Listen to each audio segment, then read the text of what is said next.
10 p.m. in Banjul, and welcome to GRTS News. In our headlines tonight, President Barrow makes surprise visits to offices within the State House to gauge the working condition of staff. Thousands of mourners paid their last respect to late Zimbabwe opposition leader Morgan Tsvangirai, and Nigerian army declares victory over the Boko Haram militants after years of deadly violence in parts of the country. These and other stories coming ahead in this hour. I am Isa Jallo.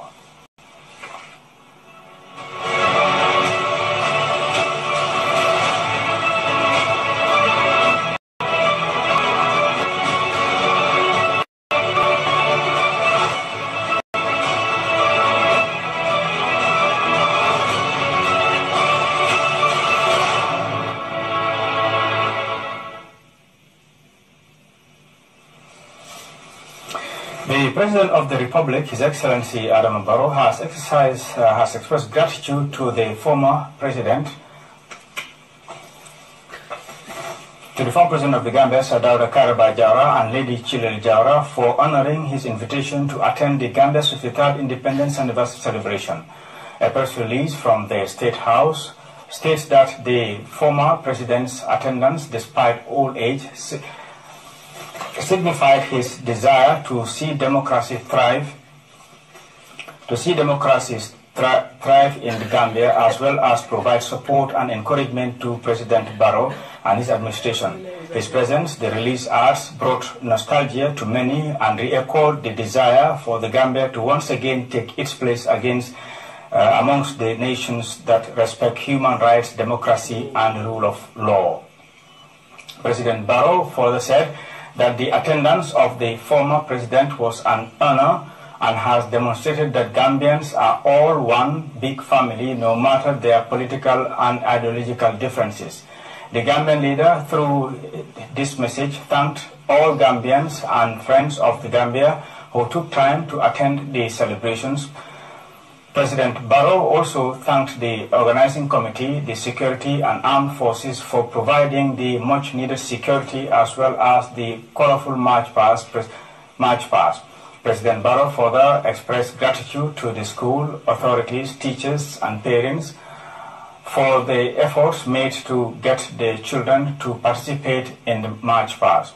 In a closed-door meeting with the heads of the security forces shortly after the march past, the President thanked men and women in uniform for rendering invaluable services to the nation. He urged them to continue to work together to strengthen national security, adding that the world is moving towards democracy and that the armed forces have an important role to play in the promotion of peace and stability for democracy to thrive. President Barrow, if released, further added, praised administration for reconnecting the Gambian democracy where Sir Dawda Jawara's government left in 1994. He called on all Gambians to continue nurturing peace, unity and respect for rule of law, as well as work for the advancement of the nation. The message ends. The Director General Gambia Tourism Board on Tuesday appeared before the Commission of Inquiry investigating the public financial dealings of the former president and his close associates. Abdullah Haidara was summoned in connection to lease documents of Operation Save the Children Foundation. Suma Jadama reports. In his testimony, the Director General Gambia Tourism Board, Abdullah Haidara, explained that his office in 2015, through an executive directive from the office of the former president, issued a sub-list meant for the allocation of land to Operation Save the Children Foundation along the tourism development area. Was it normal for the PS to do the allocation? At that time, executive directive was given and the land allocations was referred to the Ministry of Tourism and Culture. We were not allocating land. It was the ministry that was allocating? It was the ministry that was doing the allocation. What would have been the proper procedure for applying for this land? The proper procedure would have been to send the application to the Gambia Tourism Board with all the necessary supporting documents. The Gambia Tourism Board at the time had a lands committee which was dissolved. But prior to its being dissolved, the land committee was responsible for assessing applications for land for allocation within the TDA. He informed commissioners that results of a study conducted by his office in 2015 revealed that 34% of the coastal tourism development area phase 1 from Kotu to Katong are owned by Kanilai family farms. The former head of agro-business under the Ministry of Agriculture, Chara Mbalo, who was summoned in relation to Japanese ground price to Gambia, highlighted that a permanent secretary in the Ministry of Agriculture and KGI signed a contract agreement which empowered KGI to serve as the sole sale agent of the Japanese grant price. The grant is an annual thing that was granted to the government of the Gambia, and the Ministry of Agriculture was the agent responsible for receiving this aid.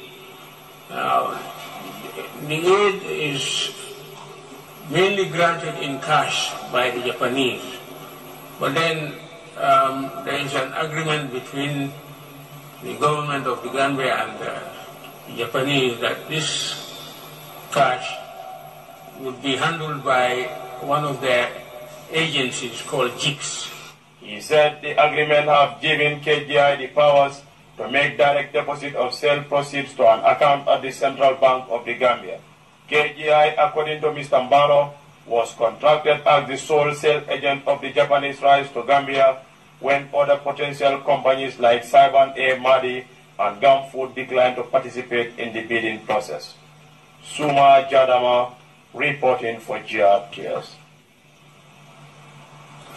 In a rather surprise move, the President, His Excellency Adama Barrow, on Tuesday visited offices within the State House to meet staff of the Presidency and see their working condition. Modujal reports. It was unannounced and caught everyone, including the Vice President, by complete surprise. Civil servants have been advised to turn a new page by reporting on time and setting up business in earnest. The President, His Excellency Adama Barrow, had also warned that it would not be business as usual anymore as far as discipline, hard work and punctuality were concerned. He therefore took matters into his own hands to see how the staff were faring and also inspire positive attitudes within all levels of the service. Virtually, the President entered all the offices and greeted all staff, from permanent secretaries to the security and the cleaners. This visit is expected to imbue a renewed sense of discipline and urgency among staff members that the President means business. It also has great symbolic value for the President and his staff that no office is beyond his reach and he can personally keep an eye on work. Mamadou Jaro, GRTS News. Authorities at the Gambia International Airlines are hailing the inauguration of a new ultra-modern cargo handling facility at the Banjul International Airport as a major breakthrough in the drive to expand the country's aviation, tourism and export markets. Aseducator witnessed the launching and she prepared this report. 5 years after the laying of the foundation stone for this cargo facility by the former government in July 2013, the project is finally seeing the light of day. The project, dubbed Trade Facilitation through Increased Logistics, Infrastructure and Service, was implemented under the Enhanced Integrated Framework of the Trade Ministry, who have invested more than $2 million into the scheme. I speak for the Enhanced Integrated Framework, which has worked closely with the government of the Gambia since 2006 and has supported the establishment of the Cargo Center. The project aims to increase the Gambia's participation in international trade, improving livelihoods in the tourism, horticulture and fisheries export subsectors. The facility, when properly marketed, will increase the global awareness of the Gambia and what we produce locally as a country. Therefore, by extension, the facility will provide a strong brand identity for the Gambia brand. Aside from its benefit to small-scale farmers, the massive cargo facility is built and positioned to promote trade facilitation and reinforce logistics infrastructure at the airport through improved institutional arrangements. This complex occupies an area of 840 square meters with a capacity to handle 60 tons of shipment with 2 cold rooms to store perishable items waiting to be airlifted. The facility also provides office space for GRA, GCAA, and GRA staff.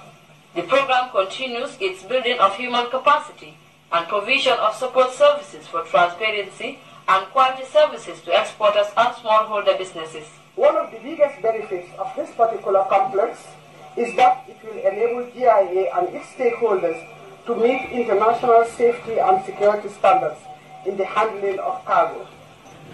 I wish to encourage government to effusively support the establishment of a Gambian-based airline, which will not only help tremendously in transporting goods processed here, but will also further open up the Gambian economy. For the government, this couldn't have come at a better time as the country embraces the road to economic recovery.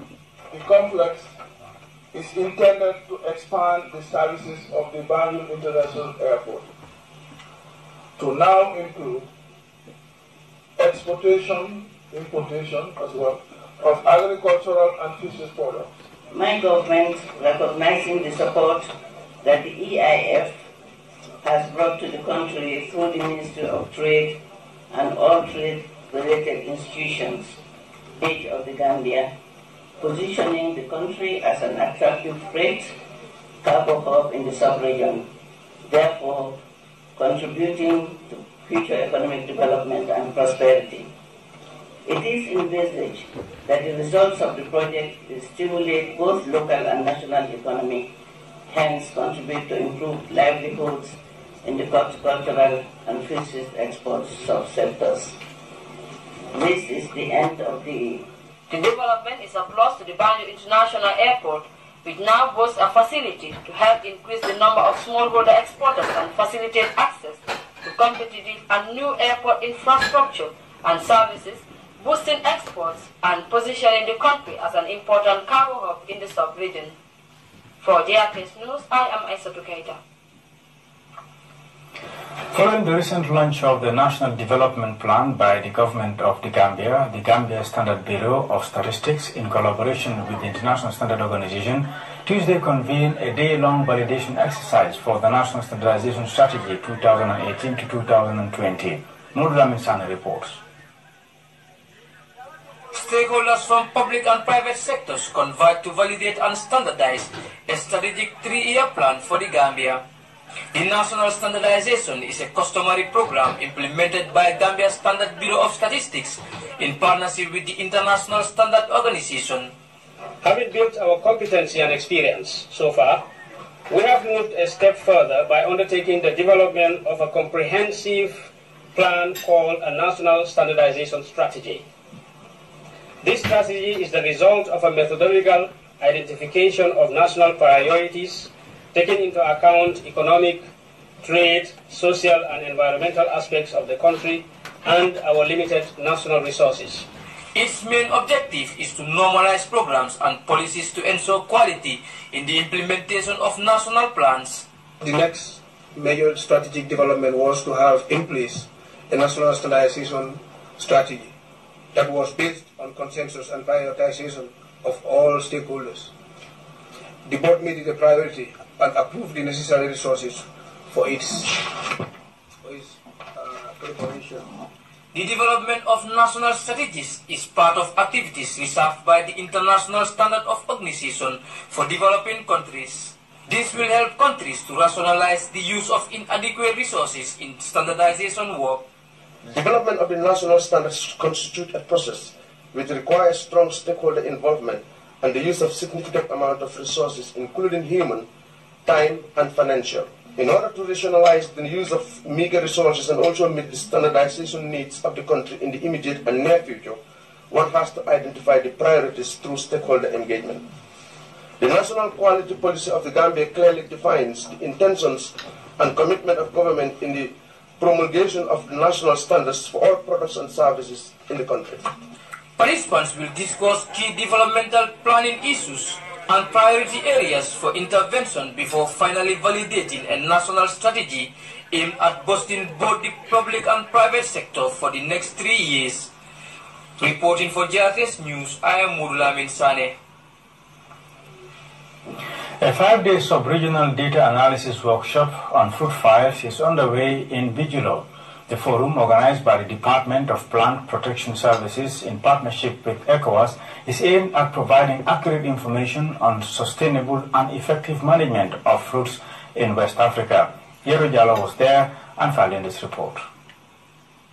Fruit fly is a dangerous turn-bounded pest currently affecting fruit fly crop production in West Africa, including the Gambia. In his opening remarks, the Director General of the Department of Agriculture, Sariyang Jobate, spoke at length on the significance of the forum, noting that insect pest control in food and agriculture plays an important role in developing and strengthening technical, managerial, and scientific skills required for the effective and efficient application of area-wide integrated pest management program.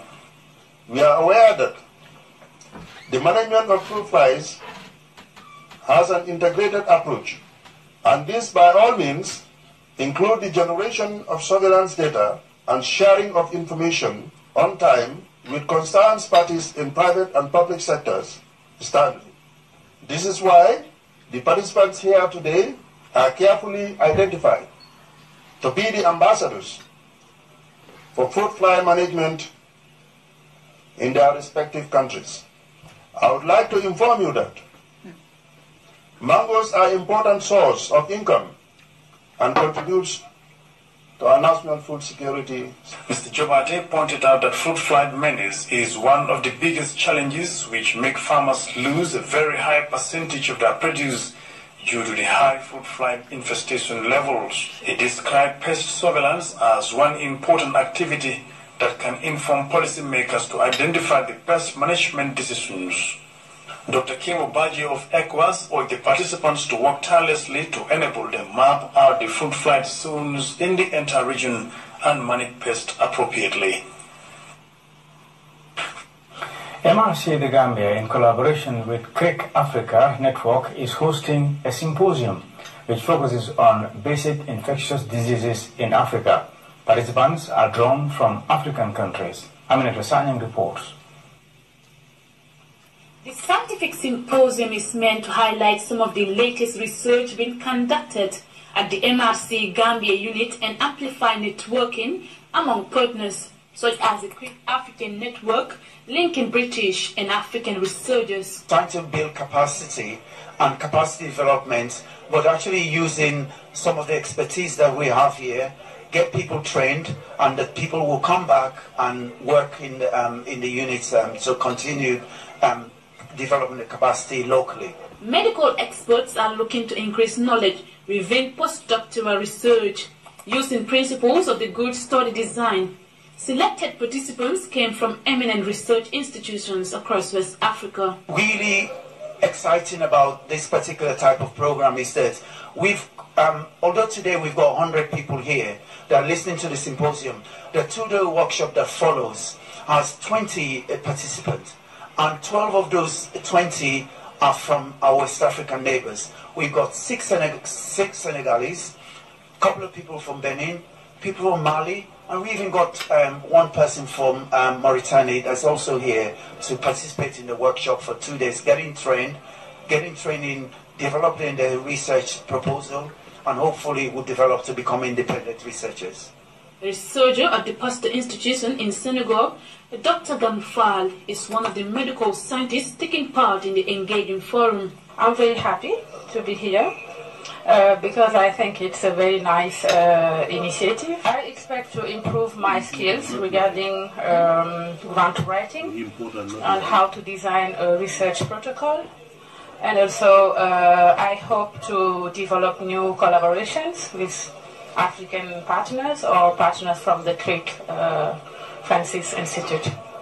Drawing world-class leaders in scientific research, the Creek African Network is formed through a partnership between the New Francis Crick Institute in London, UK, and 5 partner institutions across the African continent. The main aim is to train postdoctoral scientists, early postdoctoral scientists on research methodology so that they can be able to write winning grant proposal. And also, I think half of it, there will be a call for proposal by the Cricket Institute, and having received this training, I think it's hope that those who have participated will have gained the skill to write those winning grants. Organizers aim to expose participants to the range of challenges in research design and proposal writing to inspire the development of an effective network of well-trained researchers to improve and advance the goals of scientific medical research in Africa. Reporting for GRTS News, I am Aminata Sanyang.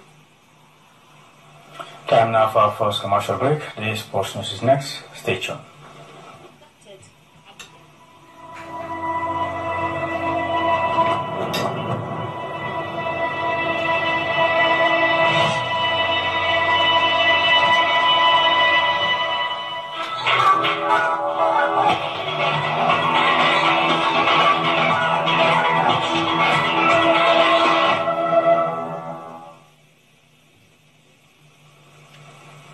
And now to sports.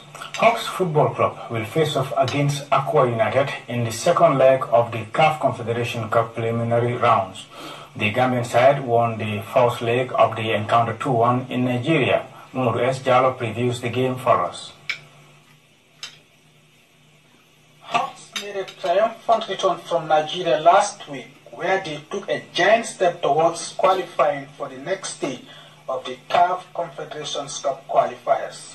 The Gambian outfit beat Nigerian side Aqua United 2-1 in the first leg of the preliminary round of qualifiers to hold the advantage going into the return leg.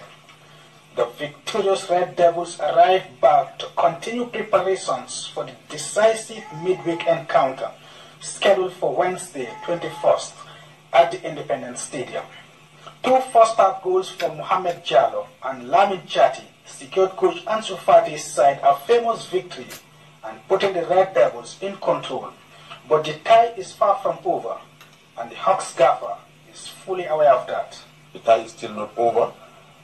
We still have the mountain to climb, and we are behind them for their prayers, their moral support, prayers, and everything that they were doing.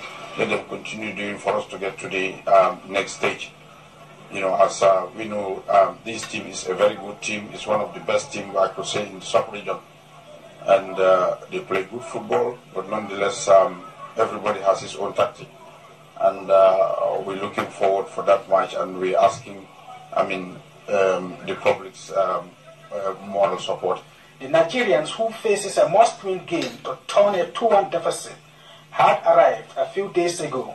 The winner of the tie will progress to the next round of the qualifiers, with Hawks poised to go through after their vital away win. The performance was good, but I've asked the boys not to take this as a victory, but to reflect on it and look further that come the 24th of February, we need to finish the tie and then go to the next stage. So we're very prepared. The Red Devils will be counting on the home support to finish the task and are therefore urging Gambians to go and watch the game.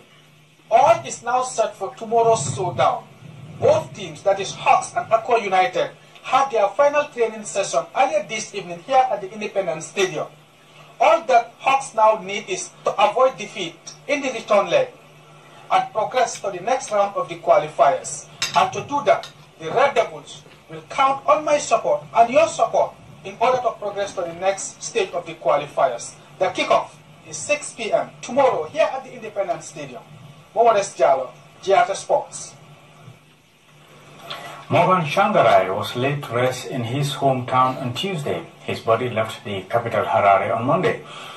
Thousands of people gathered to bid farewell to the veteran opposition leader. Shangarai died last week after a 2-year battle with cancer. Farai Mokatuya has more from Harare. Morgan Shangarai will be laid to rest at his rural home in Buhera on Tuesday. Before his body left Harare, it was given a rousing send-off by thousands for whom he stood. The president was always anchored in the people, with the people, for the people, from the people. The newly elected interim leader consoled party faithful, assuring them the cause for which their late president fought would be realized. We are going to bury his body, but we are not going to bury his ideas. The ideas we will bring back. the idea of a new Zimbabwe, the idea of a democratic and inclusive dispensation, the idea of a people whose working rights are respected, the idea of democracy, the idea of freedom, the idea of the right of young people to have dignity in Zimbabwe.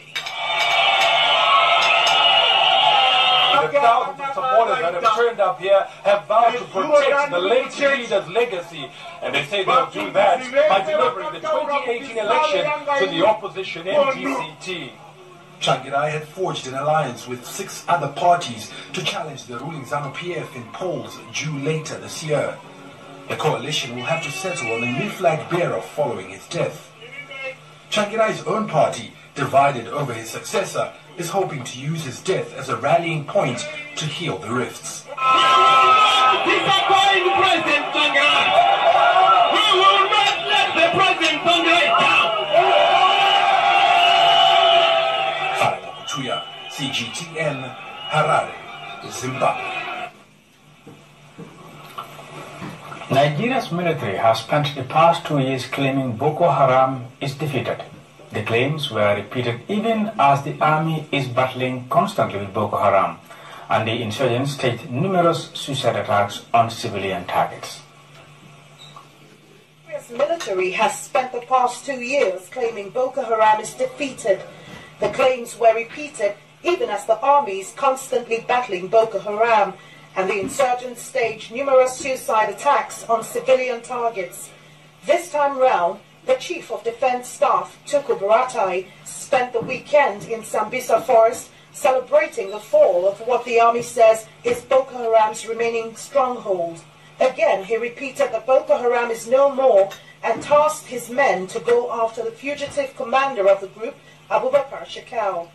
Many here agree significant gains have been made against Boko Haram, but feel it's too early for the army to claim victory. If we look back to, by 2014, they were occupying about 27 local governments in Nigeria as of today, even though they may have presence in some of these locations, but they are not occupying or administering any local government in Nigeria.